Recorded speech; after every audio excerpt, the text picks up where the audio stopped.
Arigato gozaimashita. It's a pleasure to be speaking on this forum today. Thank you so much for inviting me. I'm going to talk about countering radicalization through education. And I'm going to start with these words from UNESCO Constitution. Since wars begin in the minds of men, it is in the minds of men that defenses of peace must be constructed. So since violent extremism is a problem that relates to the minds of men and women, it is fundamentally linked to education, because education shapes minds and mindsets. Pakistan is a classic case where one can explore the complex link between education and violent extremism. I hope you're familiar with these faces in some of these stories. December 14, 2014, a school in Peshawar was attacked by a radical militant organization, Tehreek-Taliban Pakistan. The militants captured the school and targeted young children, teachers, killing 141 people, 132 of whom were between 8 to 18 years of age. Recently, a survivor of the APS attack, Ahmed Nawaz, bagged the Diana Award in London for his anti-radicalization youth campaign. And this is the boy who lost his brother in the incident, and he saw his teacher burnt alive in front of him. So it was quite a trauma he went through, but he came out of it quite successfully. And then you have October 2012, on her way back from school, Malala Yousafzai was shot by a Taliban gunman in an assassination attempt, owing to her activism for girls' education. She survived, continued her mission, and later became the youngest Nobel laureate in history. But then there are other stories from Pakistan as well. April 24, 2015, Sabeen Mahmood, a prominent Pakistani human rights activist and social worker, was killed in Karachi for spreading the so-called liberal ideas. The killer of Sabeen, Saad Aziz, was a graduate of a top business school in Pakistan. April 3, 2017, Mashal Khan, a student from University of Mardan, was killed by an angry mob inside his university campus over unfounded allegations of posting blasphemous content on Facebook. The angry mob that killed Mashal Khan included students from his own university. April 15, 2017, counter-terrorism agencies in Pakistan, they captured 4 militants in Lahore, including a young woman, Noreen Laghari, who confessed that she was planning a suicide attack on churches and Christian gatherings on Easter. She reportedly got to know about ISIS from the internet, got inspired by its ideology, and left home to join militant organization in Lahore. She was a medical student in Liaquat University of Medical Sciences, Hyderabad. September 2017, 8 members of an Al-Qaeda-inspired militant group, Ansarul Sharia, were killed by Pakistani security forces. The group based in Karachi was using smartphone apps to communicate and execute terrorist attacks. The group's leader, Shahryar, received his master's degree in applied physics from University of Karachi. Other members of the group were also graduates of well-known universities in Pakistan. But radicalization of the highly educated is not a new phenomenon. Neither is it specific to Pakistan. A study by Oxford University, published by Princeton University Press, titled Engineers of Jihad, The Curious Connection Between Violent Extremism and Education, explores the profiles of young people involved in terrorist activities around the world. And they find a large number of qualified engineers among them. So, my concern as a teacher who has taught university students for many years in Pakistan have been the following questions. What is it that we call radicalization or extremism? What is it in education that counters or prevents extremism? Why education failed to prevent violent extremism in university campuses? And what is missing in the education we are imparting in universities? So I'm going to begin with this question: what is it that we call radicalization or extremism? And if we look at the policy documents, the papers, research papers, all of them, they acknowledge that these are very problematic concepts. They are complex, they're contested, and it is hard to develop a consensus on the definition. So as for now, we are not able to clearly define what is it that we are trying to counter.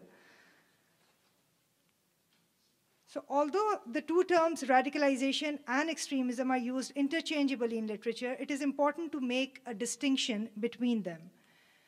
So UNESCO defines extremism as attitudes or behaviors that are deemed outside the norm. This definition highlights the inherently subjective nature of the term, which can take on different meanings depending on who defines the norm and decides what is acceptable or not accordingly. Radicalism, in its original meaning, it refers to a position that questions and challenges the norm or the status quo. It may refer to a positive critical stance against the oppressive status quo. Hence, radical is a person who refuses to accept the world as it is. The discourse on terrorism in Pakistan mostly borrows the terminology used in the West.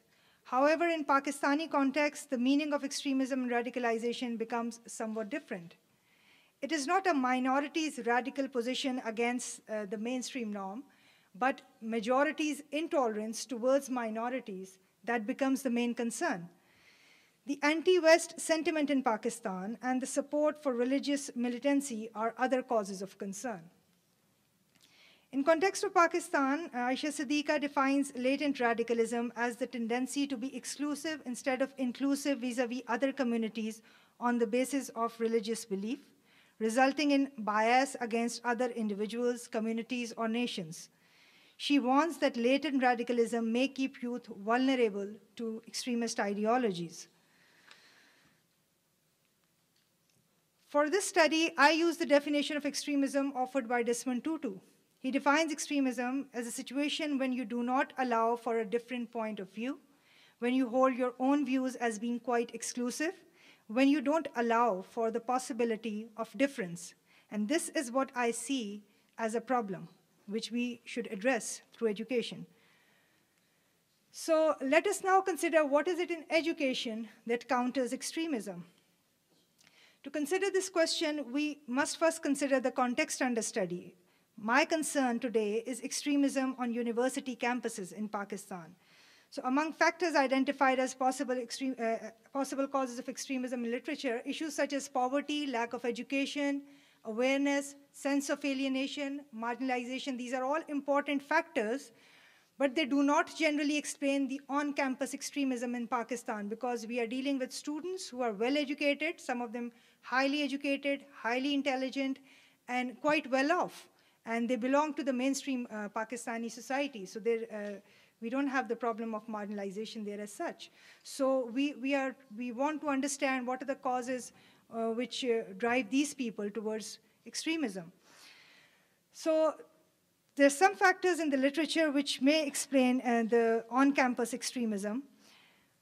A politically religiously motivated stance using religion as a socio-political guide for one's actions, or a feeling of ideological necessity when one is moved by the plight of the one group one identifies with, or a profound sense of injustice with what they see going on. And we know the cases of Noreen Laghari and Saad Aziz, who were motivated by a political and religious stance, whether right or wrong, but they were motivated by these factors. Then there are other factors which explain how a young educated individual may move towards radicalization. So looking for meaning in life. This occurs when individuals are seeking significance and reason for living. Extremist propaganda addresses this void successfully. Boredom can be another trigger for those who belong to comfortable backgrounds and have had everything in life. They want to have a sense of adventure. Underlying enduring and systemic inequalities may also lead an individual who may be perfectly rational and well aware of what is going around him, and he may be moved toward violent radicalization because of the injustices he sees happening in the world. So also, Siddiqa points out that the students from elite universities of Pakistan quite often just unconsciously pick the narratives from the popular discourses around them without much reflection or understanding. So now, having reviewed some of the factors that may cause extremism on campus, let us consider how education can counter the factors that lead to extremism on campus. That is, how education may tackle boredom, systemic inequalities, quest for meaning in life, feeling of ideological necessity, sense of injustice, politically or religiously motivated positions, and how education can make students critically conscious so that they are mindful of the narratives around them and consciously accept or reject them. These questions call for a deeper consideration of the purpose of our education. Is the purpose of our education learning to fit in the world as it is? Or is it learning to transform the world for better? So, do we wish education to teach conformity to students? Or do we wish to nourish their independent thinking? My contention is that it is education of the later type rather than the former one, which may effectively deal with factors that lead to extremism or radicalization on campus. If radicalization is understood as a strong commitment to a positive critical stance, education can prevent violent extremism by becoming radical itself. If young minds have legitimate ways of questioning, challenging, and transforming oppression in the real world, if education provides them ample opportunity to challenge domination, they would not support violence to achieve their goals. So now let us see what kind of education we are imparting on ground and what remains missing from our education. I'm going to talk about the contemporary neoliberal turn in education. It's been there for a while. It's been there for 20 years around the world. And this is something which we have in Pakistani universities now as well. So contemporary education policies and practices in the West as well as in Pakistan are increasingly being dominated by what scholars call the neoliberal turn in education.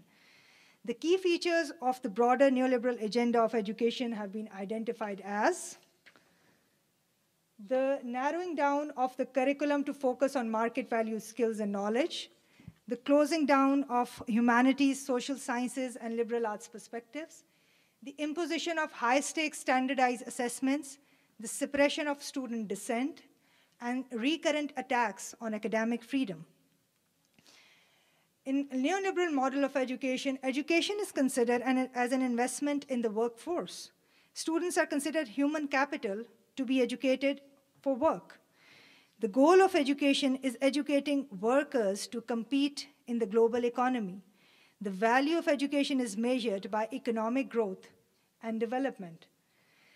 Spring terms this phenomenon as economization of education, referring to an education model which is guided by the goal of economic growth and analyzed through the lens of an economist. Neoliberal education confuses education with training. It undermines civic education and instead focuses on skills-based instruction. It is a system that promotes more testing, less learning, more conformity and less questioning, more dogmatic thinking and less critical inquiry. So Henry Giroux, who is an American professor who's been working in critical pedagogy and pointing out these issues in the American universities, he warns that the forces of free market fundamentalism are working at a global level to reproduce a culture of privatization, commercialization, and to attack social provisions provided by the state, including education.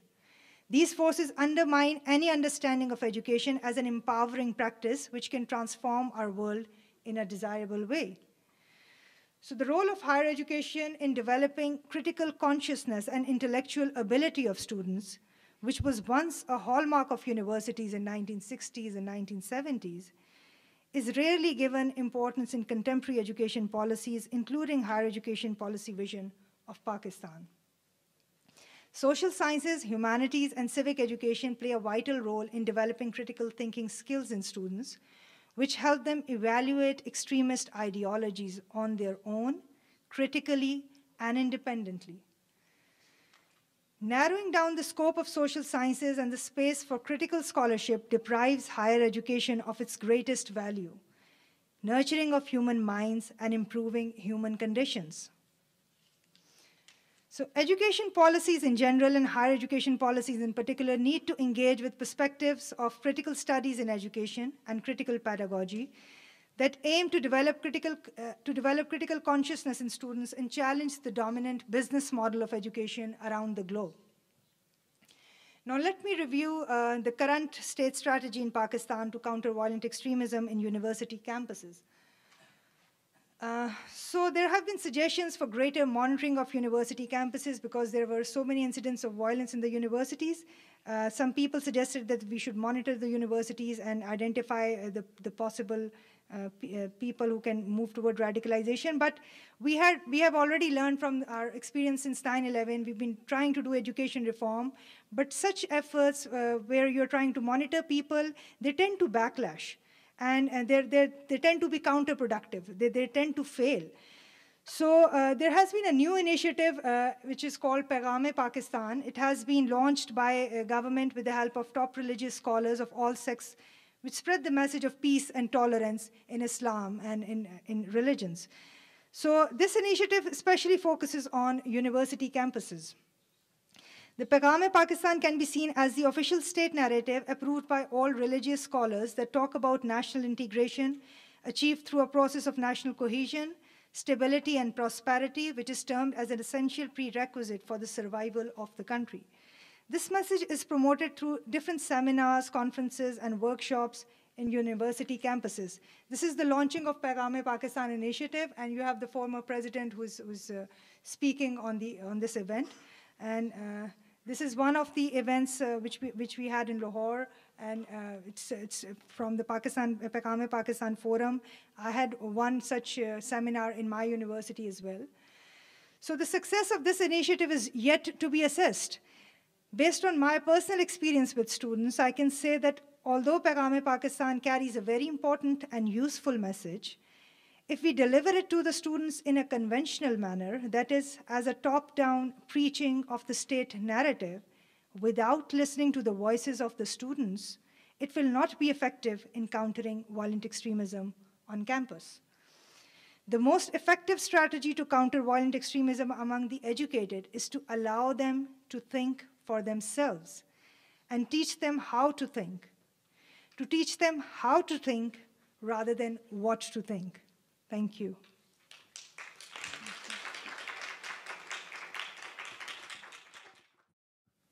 Good evening, everyone. Minasan konbanwa.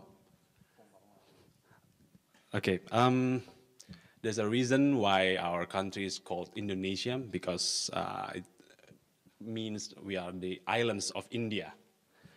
Why we are mentioned as an island of India? Because for more than 1,000 years, we are practically a Hindu and Buddhist majority for more than 1,000 years. But since the 11th century onwards to an 18th century, we are shifting toward an Islamic country, and now we are the most populous Muslim country in the world. Number one.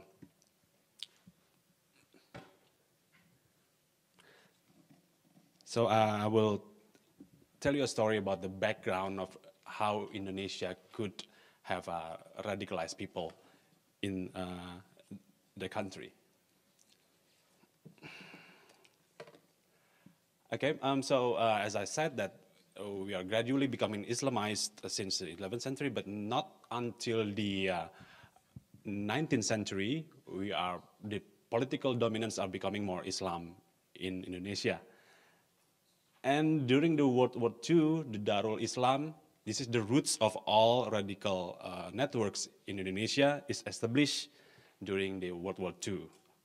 And then when we gained independence from Japan, and we have some kind of problem in our internal national community, especially dealing with nationalism versus Islam.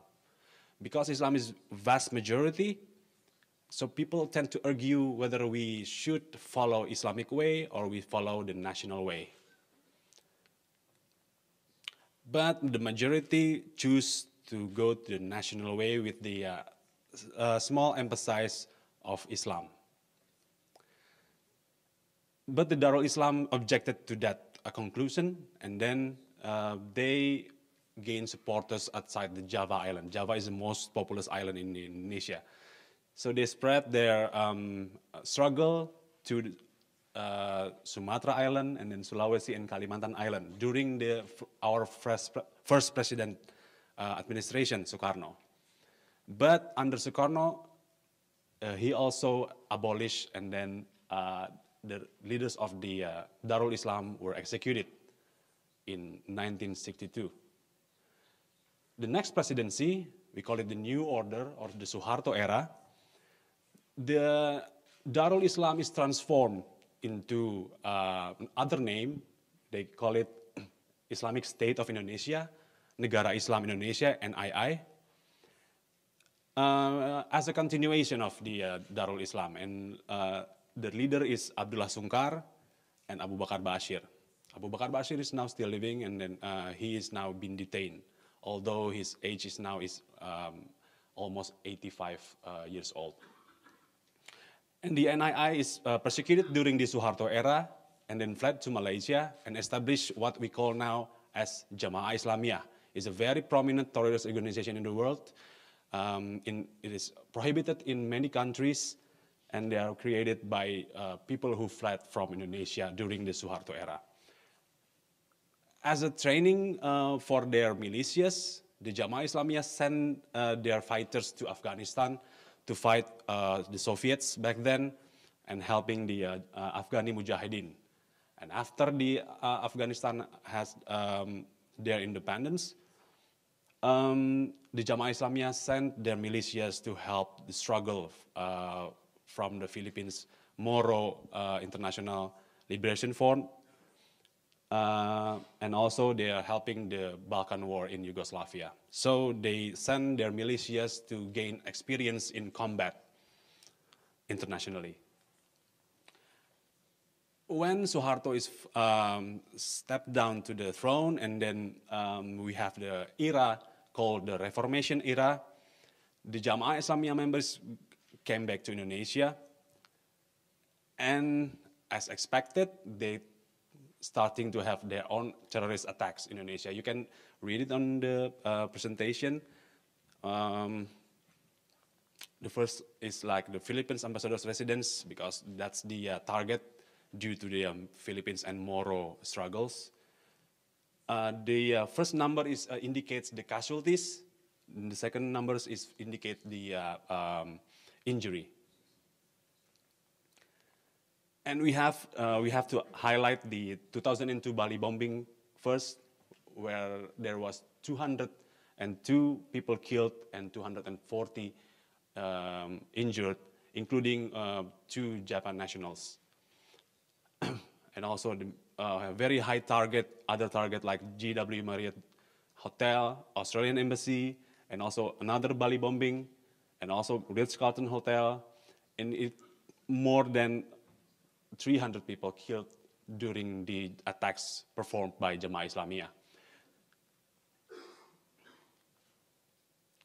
But the police have a quick reaction. They formed the detachment, special detachment of 88, specialized in counterterrorism, and until 2008 or 9, around that, they are abolished the Jamaah Islamiyah. And then the Jamaah Islamiyah is now, the leader were all persecuted and sentenced to death. 3 of them sentenced to death, and the others sentenced for life, and others is like 10 to 15 years of sentence. But in Indonesia, we have another condition. After the Jamaah Islamiyah has been abolished and things getting more normal, from 2014, there's another wave of terrorist attacks. And they are the supporter of the ISIS or the ISIL in Indonesia. It's not officially recognized by the ISIL, but all the perpetrators of attacks always claim that they are supporting the Islamic State of Iraq and the Levant. And they mask themselves with a new name. They call themselves Jamaah Ansarudaulah, or JAD. And it's been recognized as well by Abu Bakar Bashir, which in jail. And they established a strong militia stronghold in Poso, and now, even though the army and the police are already hunting them, but now they are still living in mountainous region in Sulawesi area. It is a very hard region to cover, so the police and the army have difficulties to find them. And they're shifting their targets from the Western institution or businesses towards the Indonesian government, because the ISIS in Indonesia do not recognize the authority of the Indonesian government. They recognize themselves, they call the government as a heresy. So they shift the attacks toward the police officers and also a minister back in 2019 and 19. This is the attacks perpetrated by ISIL in Indonesia. It's not many as what Jamaah Islamiyah has done in Indonesia, but it's also killed people nonetheless. So it's a very dangerous crime in Indonesia. They have less bomb and attacks, but people were killed from 2014 into 2018.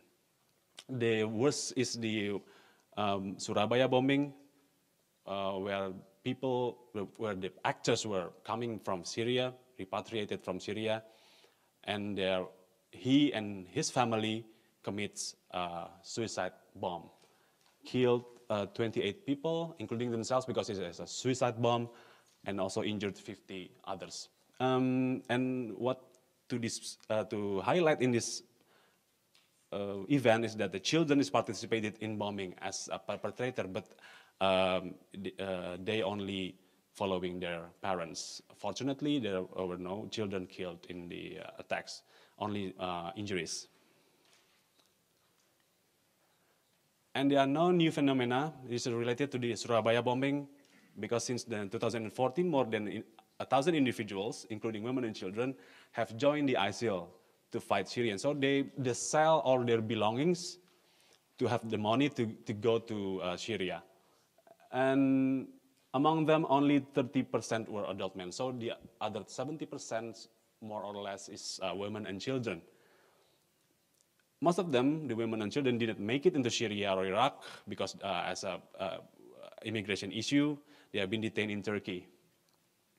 And more than 500 is now repatriated to Indonesia. And now the government is still finding a way to gradually make them back to their own country, but with pros and cons from the general population due to the involvement in the Surabaya bombing. So whether we want to accept them or not is now a big issue in Indonesia.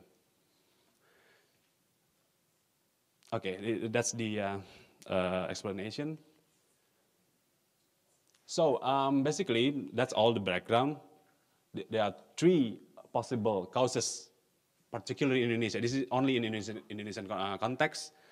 This is the participation in NII or JI and affiliates. So you have one group which affiliates to this kind of organization. And the second one is exposed to the Ambon-Poso conflict from 1998 to 2003, because it's a very bloody conflict which have produced thousands of casualties, and it is between the Muslims and Christians.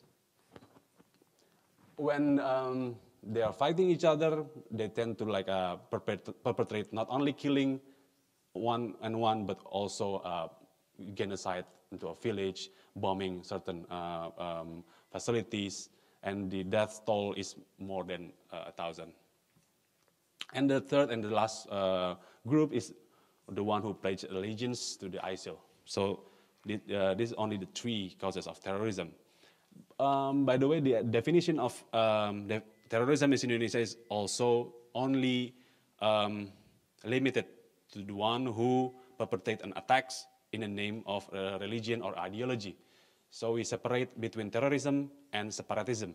Separatism, like movement in, for example, Papua is not considered as terrorists, but they are separatists. So that's how our government differentiate between those two insurgents. So this is the pathways in Indonesia to violence and extremism.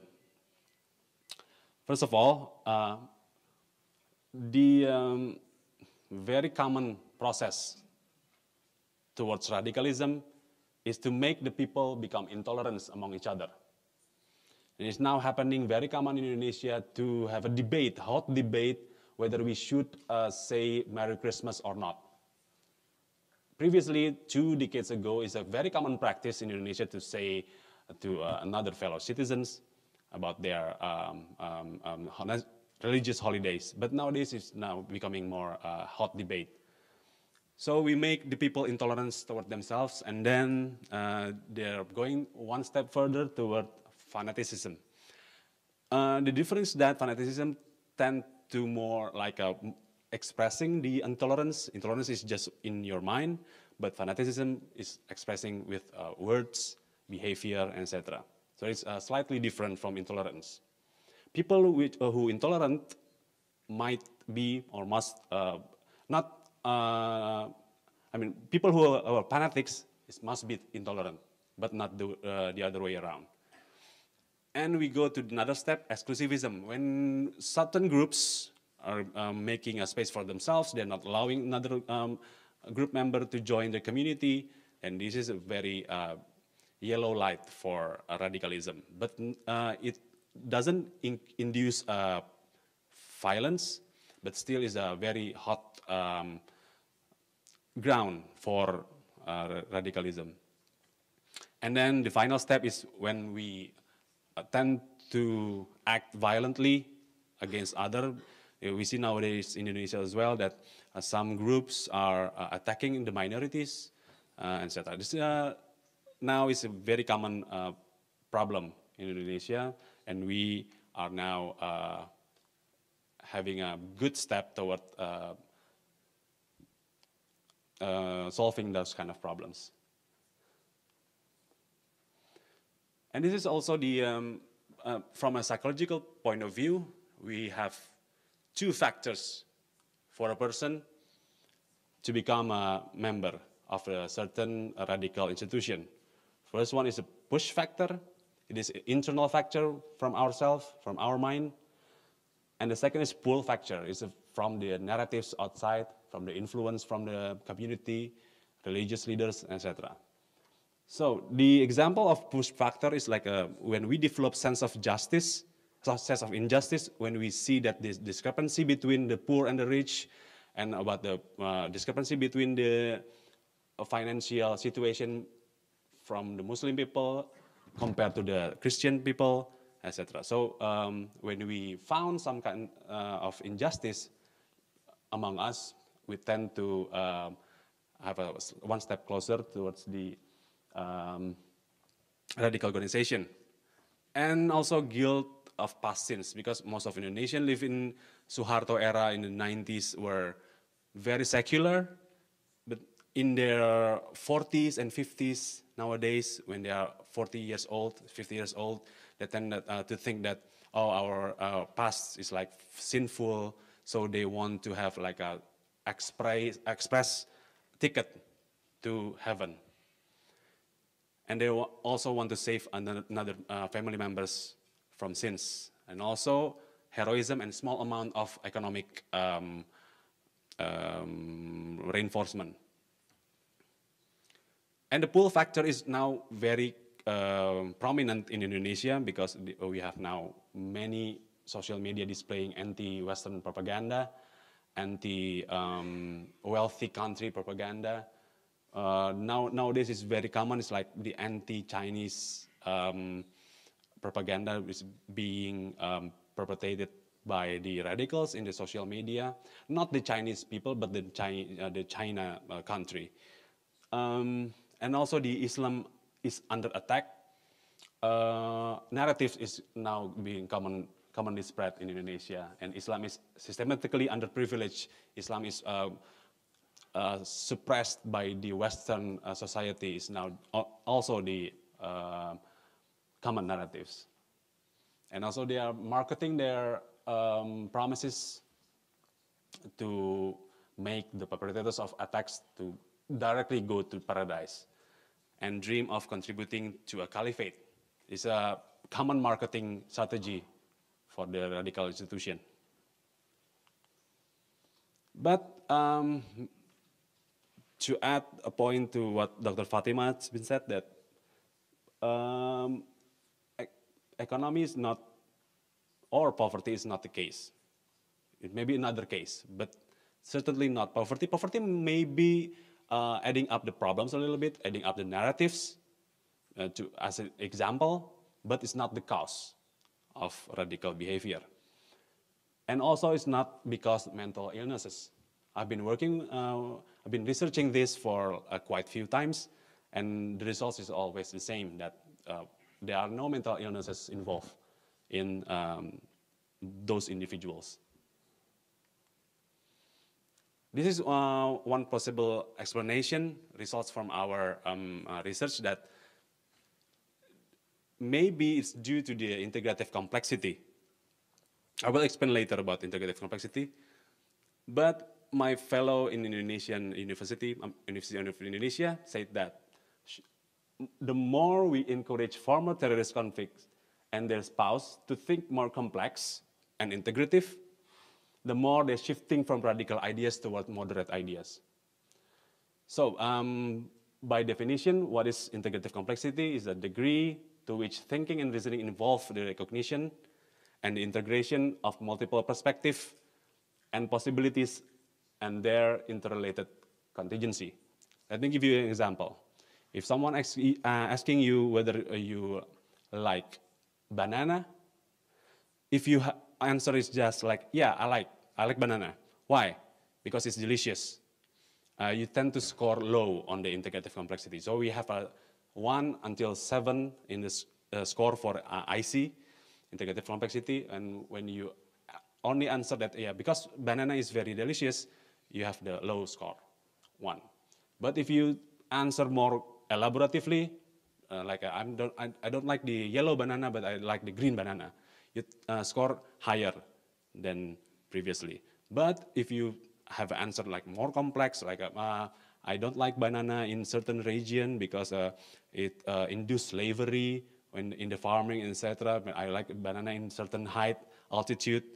You tend to score more in the IC spectrum. It includes 2 points: differentiation of thinking, how do we think differently in one issue, and how to integrate separate issues into one. Okay. And now we'll talk about the rehabilitation and reintegration efforts in Indonesia. To rehabilitate and reintegrate people in radical community, we need 3 sectors, not only 2, 1, but 3. We need 3 of them to involve each other. First is the government agency, of course, and we have like several government agencies involved in the reintegration system of recruited radicals. And the second one, okay, so we have very excellent police agency, actually. They have an efficient method to detain terrorist individual. And also we are shifting now from the security point of view toward the humanity point of view, and all the police is now doing the same. So they are not only taking detain terrorists, but they are also educate, and they also befriend with them. And only 8 years after Bali bombing, Jamaah Islamiyah has been abolished. It's a very good achievement from the police. And we also already detained more than 1,000 cases of terrorism from 2000.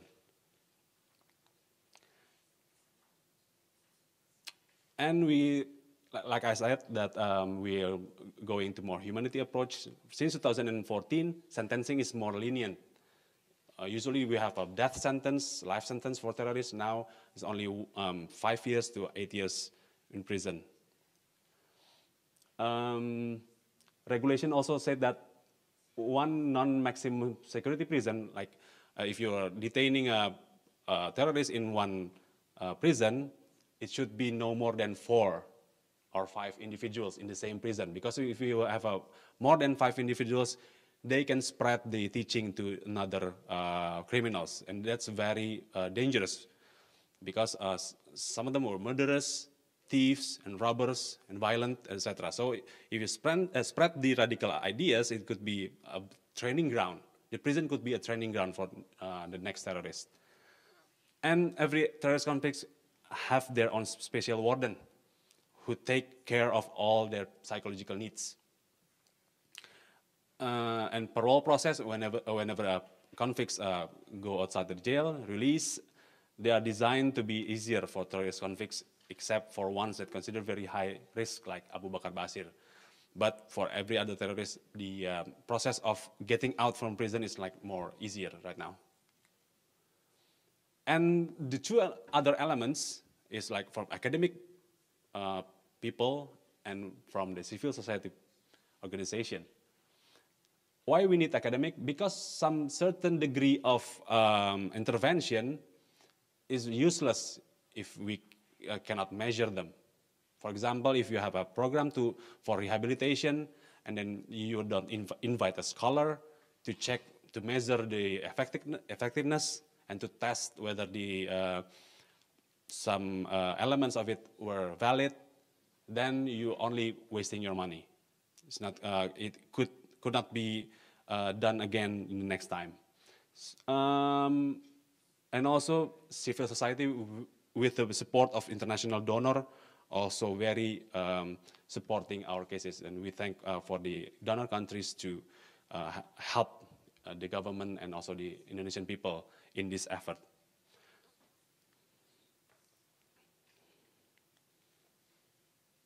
What do civil society organizations contribute to the effort? First, to build the capacity for government agency staff. And the second one is designing standard operational procedure. It is very helpful for the government of Indonesia. And then establishing a multi-stakeholder forums. Because formerly, government and society work separately, but nowadays they're coming to like have a collaboration in this reintegration issue. So this is what civil society contribution to the reintegration system. This is the example of what CSOs have been doing in Indonesia. So previously, Indonesian terrorists tend to be more considered as special. Special as in they are terrorists, and then the government gives special treatment for them. They give them money after release, monthly, and they become happy with this status of ex-terrorists because it creates them to gain more money. With this approach, the terrorist conflict is not viewed as special, and this is make them participate more willingly in the program. It deals with the conflict transformation, several life skills like empathy, time management, and active listening. It has been implemented by the Prison Academy as a mandatory curriculum and now currently developing toward reintegration for former terrorists. And this is another program which deals with wives of then currently incarcerated terrorists. So they are practically a single parent when the husband is in jail, so they have problems, they have difficulties to raise their children, to gain money, etc. Then one CSO is managed to perform this program. So the program for the wives, we divide to another smaller program, entrepreneurship, religious outreach, to reach the other religion from Indonesia, critical thinking, religious tolerance, parenting, and psychological session. Let me give you an example of the activity. This is the wife of the terrorist. We are in the psychological session, in the critical thinking session. And in this psychological session, when they are sitting together, performing a safe space for one another, and they're sharing their own difficulties, similar problem, and they're talking each other heart to heart. And this is the parenting question. When they have a difficulty on how to manage their children, we also provide this kind of services. Arigatou gozaimasu.